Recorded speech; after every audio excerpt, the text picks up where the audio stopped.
There's something I need to tell you. And once I do, you won't forget it. I married my mother. Not literally. Not biologically. But in every invisible way that matters. I did. At first, I thought I had found the one. She made me feel safe, understood, strangely seen. But over time, little cracks began to show. Familiar words. Familiar wounds. Familiar silence. And then it hit me. The woman I was waking up next to? She wasn't new. She was a reflection. A mirror of the first woman I ever loved. And the first one who ever hurt me. You think you know what love is. But sometimes, it's just a memory, wearing a new face. What if the people we choose aren't chosen at all? What if they're assigned, by trauma we never dealt with, by patterns we never broke, by childhoods we never escaped? That's what this story is about. This isn't just my story. This is our story. Because once you learn how this works, you'll start seeing it in your life too. So lean in, watch closely, because the truth isn't loud. It whispers, and when you finally hear it, it changes everything.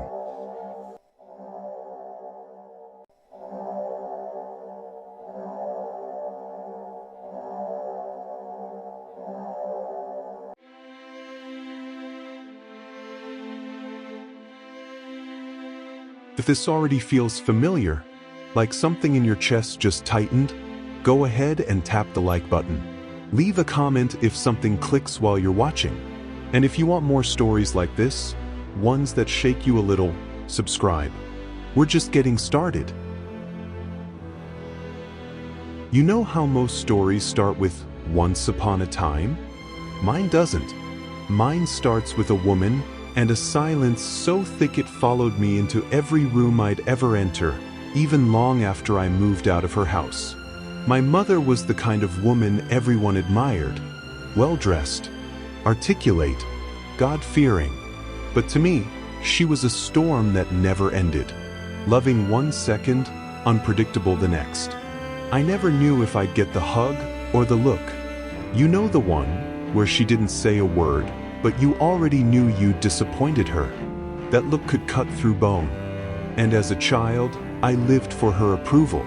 Because when she smiled at me, when she praised me, it felt like sunlight on skin after years of darkness. But when she withdrew, it was like winter inside my chest. And the thing is, she never yelled. Not really. She used disappointment the way others used weapons. She mastered guilt, turned it into art. I didn't realize it then, but I was learning a script that said, love equals performing. Love equals earning it. Love equals staying small so you don't take up too much of her space or her emotions. I became a shapeshifter, the good son, the smart one, the quiet helper. Because if I could keep her happy, maybe I wouldn't be left out in the cold. And yet, I know what you're thinking. Maybe she did her best. And maybe she did. But sometimes your best still breaks someone. She grew up in chaos. I know that now. She inherited trauma like it was family jewelry. And she passed it down the same way, wrapped in silk, tucked into my emotional DNA. I was 7 when I first realized I couldn't cry around her. Not really. She'd say, "What are you crying for? I didn't raise you to be weak." So I stopped crying. I stopped needing. I started hiding my feelings in my stomach, like a secret I wasn't allowed to tell. As I got older, I became emotionally functional. I knew how to say the right things, smile at the right times, make sure no one ever saw behind the curtain. But inside, I was starving. And here's the messed up part. When you grow up with conditional love, you begin to think that all love is conditional. By the time I hit my 20s, I didn't even realize I was chasing ghosts. I thought I was choosing women who were independent, strong, charismatic. But I was really choosing women who were emotionally unavailable, hot and cold. The kind who made me work to feel worthy. Every girlfriend I had, a different costume, same character. They didn't understand why I needed constant reassurance, why I over-explained myself, why I apologized for things I didn't even do. They thought I was insecure, but the truth was, I had never been taught what safe love felt like. When I loved hard, but deep down, I was still that little boy hoping to earn love through being useful, obedient, good. And then came the voice in my head, my mother's voice, disguised as my own. Don't be too emotional. She'll leave if you're too needy. Love means keeping the peace, even if it costs you your truth. I didn't marry my mother by accident. I had been rehearsing for that role my whole life.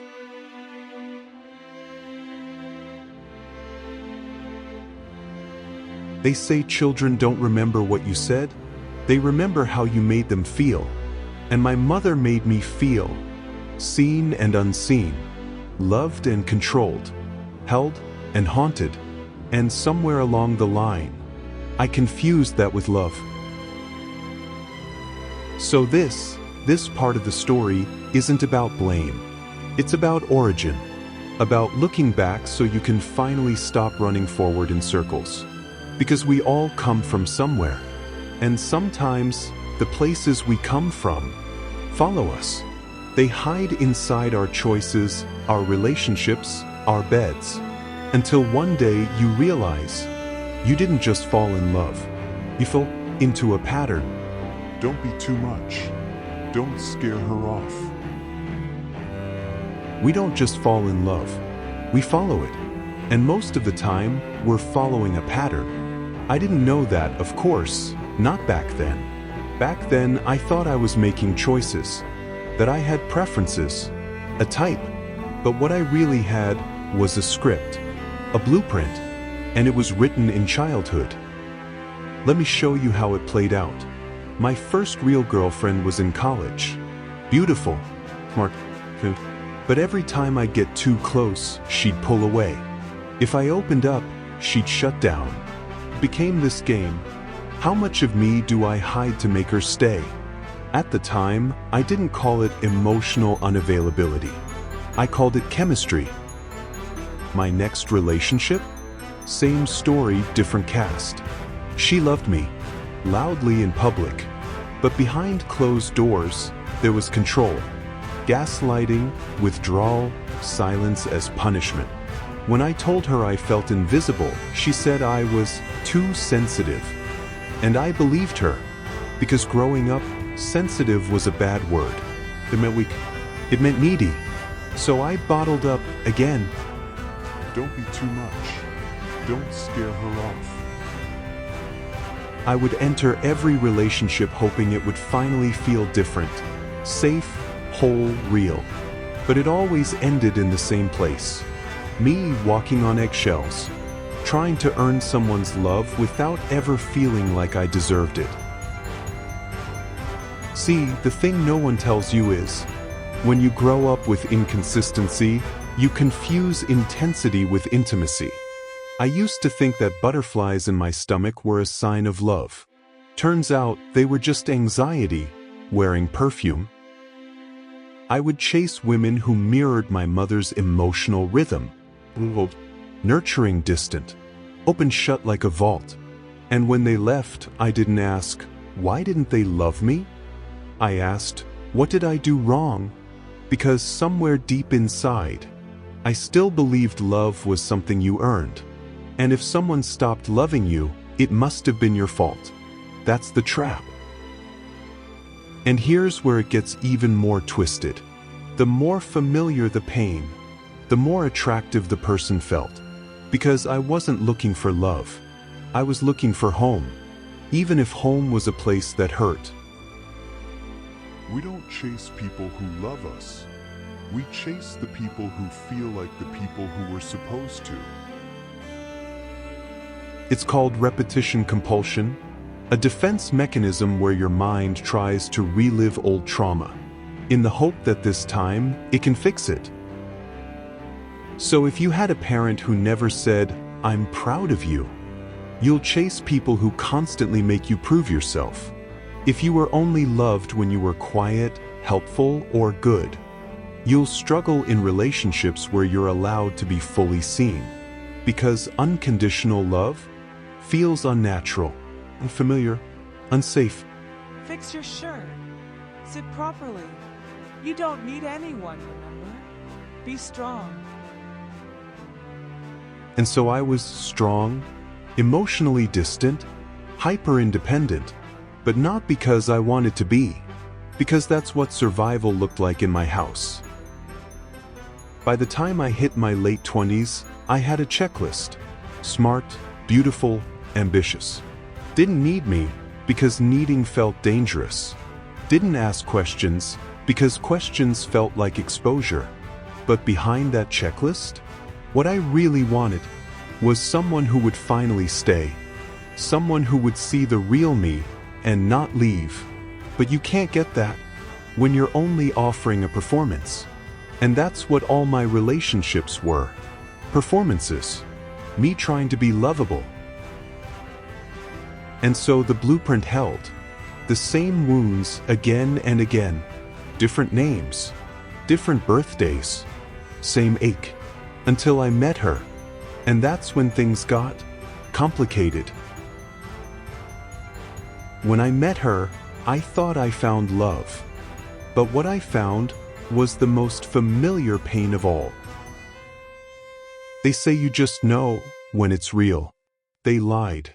Because when I met her, I didn't hear angels. I didn't feel fireworks. What I felt was peace. A dangerous, disarming kind of peace. The kind that makes you want to take off your armor. The kind that makes you forget the last time you bled. It was a Thursday night, late autumn, a friend's art show in a part of town I never go to. I remember the room more than her at first. Red walls, cigarette haze, paintings with eyes that followed you. But then, there she was, wearing black, hair tied loose, holding a wine glass like it held her secrets. She didn't try to stand out. She just did. She wasn't the loudest. But everything about her demanded silence, like she was a story waiting to be told.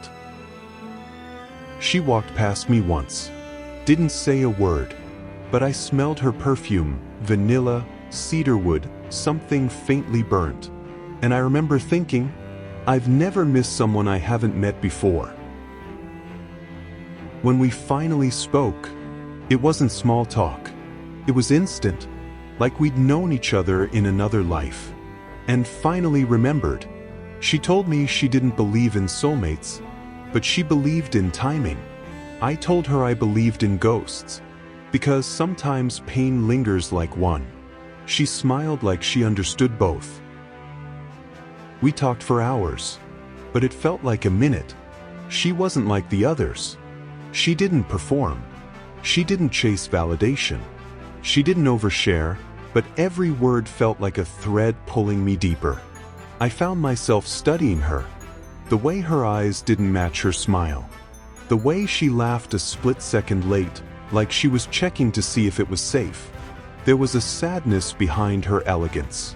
And I was addicted to mystery. She said she'd been hurt before. Badly. She never gave details. And I didn't push. I wanted to be different, gentle. So I offered her space. But secretly, I wanted to fill every inch of it. In the coming days, we texted constantly, but never at night. She always disappeared after sunset, reappeared by noon. I asked why once. She said, "Nights are sacred." I laughed, said, "Are you a witch?" She just smiled and replied, "Maybe." And then one night, she let me in. Her place was minimalist, almost sterile. No photos, no clutter, no history. Just a single painting on the wall. A faceless woman walking into a forest of eyes. When I asked what it meant, she said, "Some women are always watched. Some learn how to disappear." I should have left then, but I stayed. I was falling for her, not just the version she showed the world, but the broken, beautiful parts she tried to hide.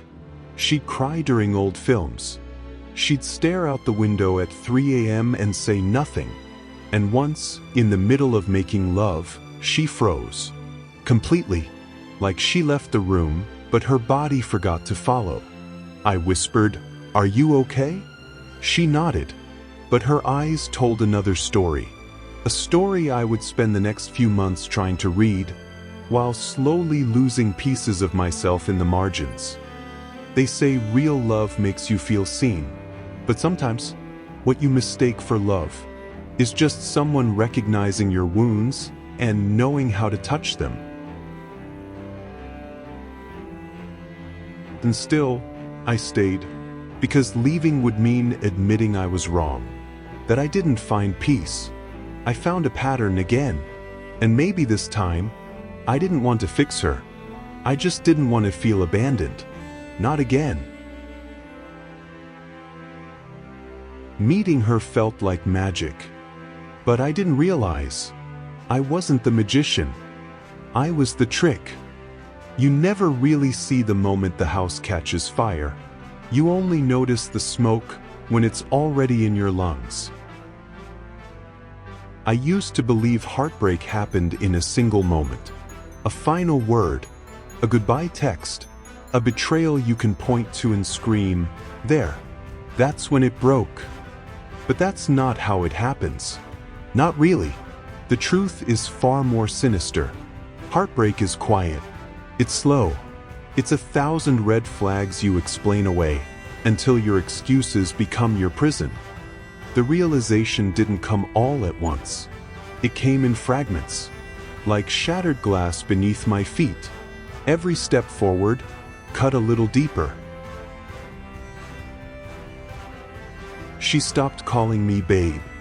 Started using my full name, Jamie Cole, like a lawyer reading a charge sheet. Our kisses changed too. Still warm, but distracted, like she was kissing me while thinking about someone else. I told myself it was stress, that she just needed space, that if I loved her harder, softer, better, she'd return.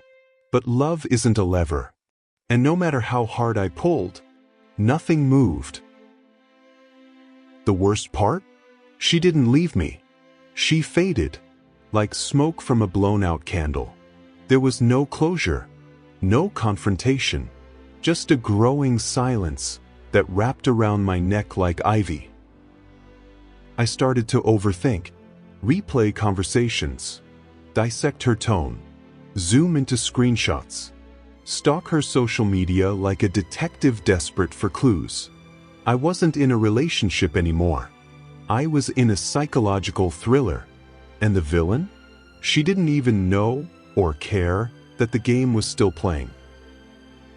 Then came the night, the one I can't forget.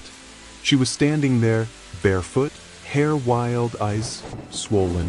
She looked both relieved and guilty, like a child caught stealing and also begging to be held. I said nothing. Neither did she. She just stepped aside and let me in. Inside, the lights were off. Only the hallway lamp glowed. That's when I saw it. A man's jacket on the armrest. One I didn't recognize. I froze. She did too, but not out of shock. Out of calculation. She was already thinking of the next lie. I asked, "Is he here?" She looked down, then up and said, "Don't make this ugly." That was her answer. Not a no, not an apology, just a warning, like I was the danger, like the fire she lit was now my fault for noticing. And in that moment, something broke, not just between us, inside me. I wasn't sad, I wasn't angry, I was free, because for the first time, the mask she wore cracked wide open. She never wanted love. She wanted an audience, a mirror, a man who would reflect her best angles and ignore her shadows. I wasn't her partner. I was her prop. And I played my role so well. I forgot I had lines of my own. It's strange, the things we ignore when we're desperate to be loved. The canceled plans. The half-truths. The way she always flinched when I said, forever. I walked away that night, not because I stopped loving her, but because I finally started loving myself. And here's the cruel part of healing. You don't miss the person. You miss the hope you buried in them. She never called, never explained, and I never chased. Because when someone shows you who they are, believe them, even if they're beautiful, even if they feel like home. Sometimes the most dangerous place you can be is in someone else's heart. Truth doesn't knock. It barges in. And when it does, it doesn't care how ready you are. They say time heals. Whoever said that never truly fell in love with a lie. Because when you've been living inside a dream, waking up feels like falling from a skyscraper, but slower. With every floor, another truth smashes you in the ribs. And the closer you get to the ground, the more you realize you never had a parachute. The night I walked out of her apartment, I thought it was over. I thought that was the end of the story. But endings aren't real.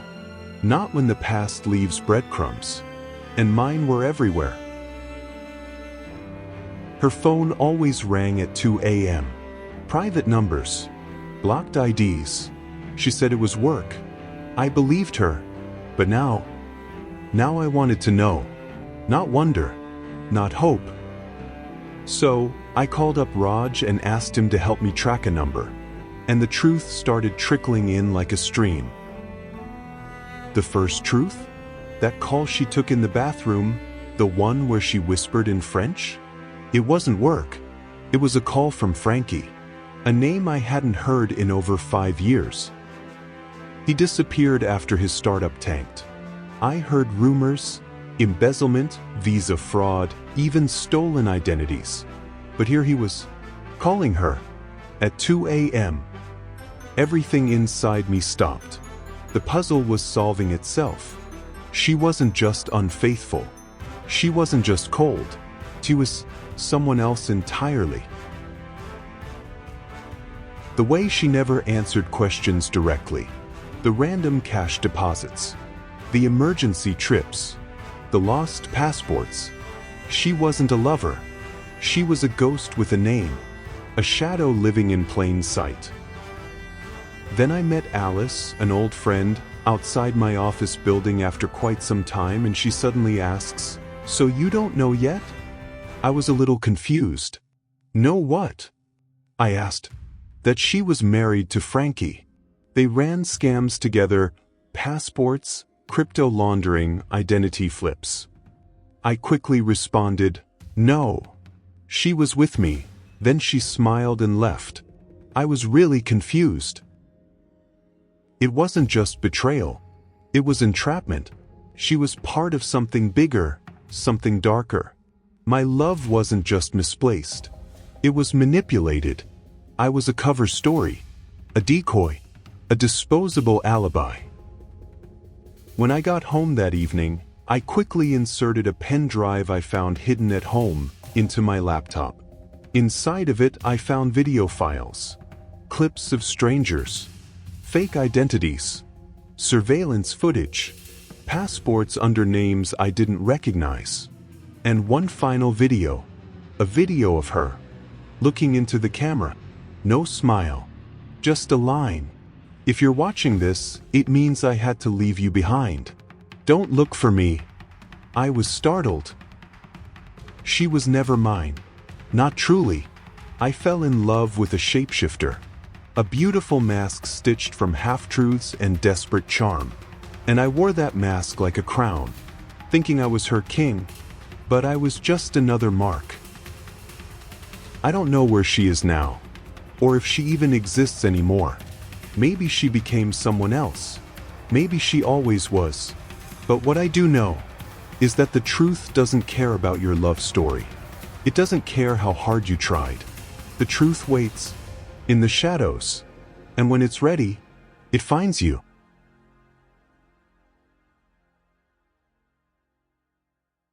Sometimes, to move forward, you don't just burn bridges. You burn the version of yourself that built them. This is the last thing I'll ever write about her. About me. About all of it. Not because I'm healed, but because the man who needed answers doesn't exist anymore. The truth didn't set me free. It shattered me, broke me open like a cracked shell, and inside wasn't hope, wasn't redemption, wasn't even anger anymore, just silence, and a new version of me. You ever watch your life in reverse? Play memories like film reels burning backwards? That's how it feels now. All the I love yous, all the whispers, the touches, they weren't lies. They were scripts, practiced, rehearsed, performed. I used to think trust was something you gave. Now I know it's something they borrow, until it's empty. And when it's gone, what's left is not heartbreak, it's identity theft. I had to leave it all behind. The city, the job, even the version of myself who still wanted to understand her. Because here's the thing. When someone robs you of who you thought you were, you don't rebuild, you rewrite. I started over. No announcements. No Instagram quotes. No dramatic haircut. Just silence. New cities. New names. New rules. I never went to therapy. Didn't take yoga. Didn't write long threads online about growth. I just learned to sit still. With the ache. With the confusion. With the shame of loving someone who never existed. And the deeper shame of loving who I was when I did. I stopped running from the past. But I don't invite it in anymore either. I keep it behind glass, like a museum exhibit. Not to revisit, but to remember what I survived. I thought confronting her was the end. But the real twist? It wasn't about her. It was about me, who I was, who I became, and who I refused to be again. They say grief has 5 stages. But when you grieve a lie, you grieve yourself. And that's the final truth I had to face. I didn't just lose her. I buried the man who loved her. And in that funeral pyre, I found myself.